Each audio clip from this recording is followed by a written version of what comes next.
Hello and welcome to Theme Park Information. In today's show, we're doing a review for Portaventura, located in Salou, Spain. This is a theme park I've been going to for many years. Generally, I've enjoyed myself there all the time, and that's probably mainly down to the roller coasters. Let's start off with those roller coasters, and first off the bat, we have Shambhala, which is currently my second favourite roller coaster I've been on. That's probably down to the fact this is a smooth ride with a really good drop, lots of airtime, really cool water splashdown, figure of eight turnaround. It's got a really cool restraint system which allows you to experience that airtime to the fullest.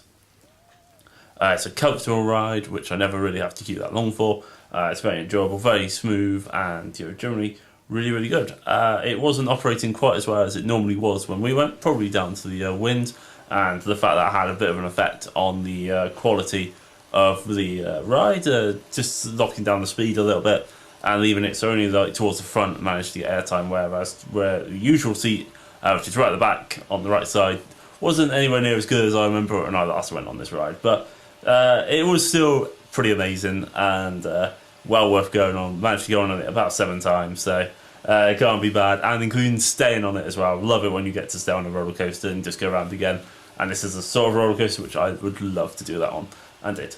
Following that, we have Dragon Khan, and this is a ride which is also really good fun. I mean, it's a completely different type of roller coaster with relying a lot on inversions. It has 8 of them. Most of them are really good fun. So it has a couple of vertical loops, a cobra roll, dive loop. There's a 0G roll, a couple of corkscrews. It's just generally a really intense, thrilling ride with a good first drop. Once again, it's actually really smooth. It actually opened in 1995. And it's still really enjoyable and really smooth even today. You wouldn't think it was as old as it is, judging by how smooth and generally the overall quality of it is, and the way it interacts with Shambhala as well towards the back of the park is something which would warm the soul of any roller coaster enthusiast or fan. Generally really good. Following that, we have Furious Baco. Now this ride is a bit interesting. It's built by Intamin. It's pretty much a launch coaster with a wing coaster kind of concept thrown in as well. It has an excellent launch, really thrilling, really fast. It has, generally speaking, a really cool inversion. It's a bit that goes over water, which is also really cool. The problem is that after the launch, it is particularly rough and shaky and jolting and jarring. It is enjoyable because of the speed and the force, but pretty painful and uncomfortable. I'll put it this way: the filming I did was on the front, in the side seat, and I was still shaking all over the place. It's a ride which is still good fun though, and it is an amazing wake-up call if you're ever feeling sleepy or tired. This ride will wake you up in a heartbeat really easily. Following that, we have another Intamin creation, and actually the newest roller coaster at the park at this moment. That is Red Force. Now this ride is the tallest and fastest in Europe at the moment, and it actually has an incredibly cool launch, really cool top hat, and a particularly cool drop. It's very similar to Top Thrill Drive or Stealth, but it's better than both of those. It's actually a really good ride, a really forceful launch, really good drop, and generally speaking, a really cool addition to the park. I mean, the fact that there was no queue for it as well, there wasn't a queue for anything, but there was no queue for the newest and probably one of their biggest attractions, was absolutely excellent.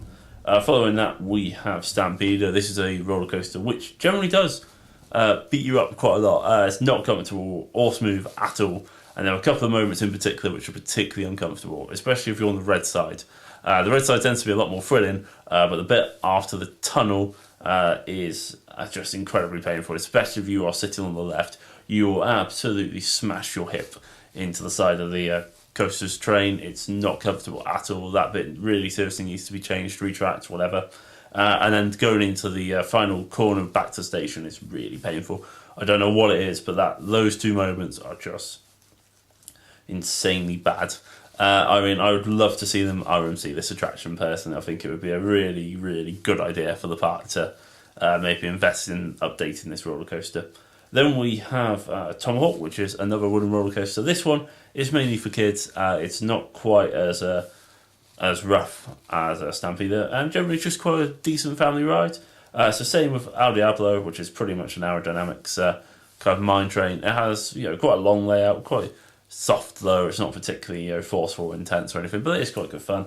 Something you just need to go on once for, I'd say. Then we pretty much get to the flat rides, or pretty much the drop towers.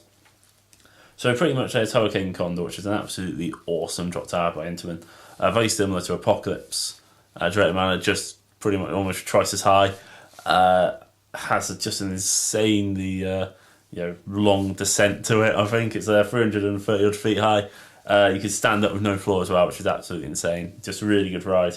Highly recommend. Probably my second favourite drop tower I've been on, just behind Scream at Heidi Park.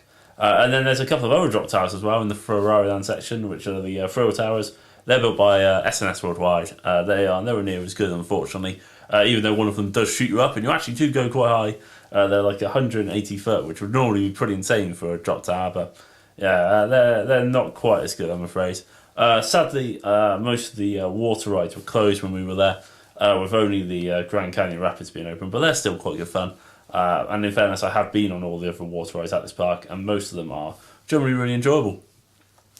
So let's get on to some park appearance facts, and this park was actually looking really, really good. I mean, lots of the landscaping, theming, scenery, park appearance, it looked clean, tidy, everything. It looked really good with Christmas decorations up and everything like that.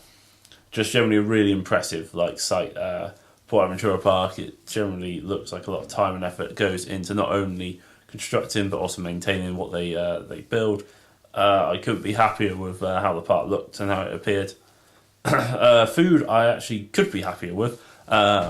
Pretty much, I will be honest, I think they seriously lack a lot of food options. I think they're very limited with the food options they do. I think they obviously lack quite a few vegetarian options and stuff like that, and there's not that many sit-down restaurants with the exception of towards the front gate, which is a bit of a shame. I'd like to see that improved and changed personally.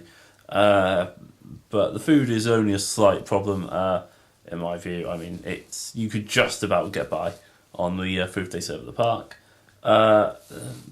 Getting to and from the park is really easy. Getting around the park is really easy. Even without a park map. We're in all the fact that me and my friend did go down a dead end, which we knew existed and we knew where it was and still did it anyway, which is really bad, but it's just one of those things, unfortunately. The park overall is reasonably priced. I would say that the Ferrari Land kind of addition shouldn't be its own separate theme park. It should probably be, and the clue's kind of in the name of it, just its own land within Portaventura. In fairness, getting between the two parks is actually very easy. There's multiple entrances. In terms of the front gate is available at the front gate to where the ticket booths are for Port Ave, but you can also get it through once you're inside the park, which is absolutely great. Unsure whether or not you can get to it through the hotel, but I'd like to think that would be a possibility. The hotels in Portaventura, I've actually only ever stayed at one of them, and that wasn't for this trip, but that was well worth going to as well. Really, really enjoyable. So overall, I will be honest, this park ticks so many boxes for me. I mean, it's, generally speaking, in a pretty brilliant area of the world, with great weather. The sun was out when we were there. It has some really top roller coasters. It looks really impressive, looks really promising. I mean, it would be really cool if they were to construct a couple of flat rides. I think that's something the park really does lack, is flat rides, seeing as they really only just have drop towers. I mean, there's so many more out there they could construct and build or improve the park. And obviously, goes without saying, but I do think they really need to improve Stampede. I think that ride, even though they have tried to retract it, they have tried to improve it, they clearly know it's a problem. I personally reckon they could literally look towards RMC. I mean, that's probably a bit more of a pipe dream, but that'd be an excellent decision, I think, on behalf of the park. It's a park which, generally speaking, I think you can't go wrong with it. If you're going to go for a theme park overseas, this probably should be the first one you go for. It's quite easy to get to. You need to just fly to Royce Airport and then take a taxi towards the town of Salou, where you can either stay in one of the local hotels or on-site at the park.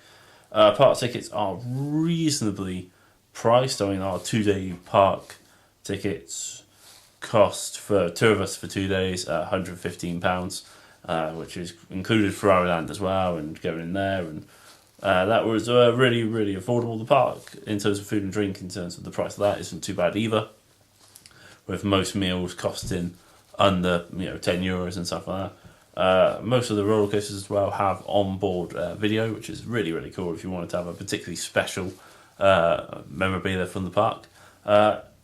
It's generally, yeah, really, really enjoyable, really good park, and somewhere I'd highly recommend going to in the future. Anyways, it's been theme park information, and I'll catch you guys on the next video. Like, comment, and subscribe to the video for more, and hopefully, yeah, hopefully you've enjoyed the video.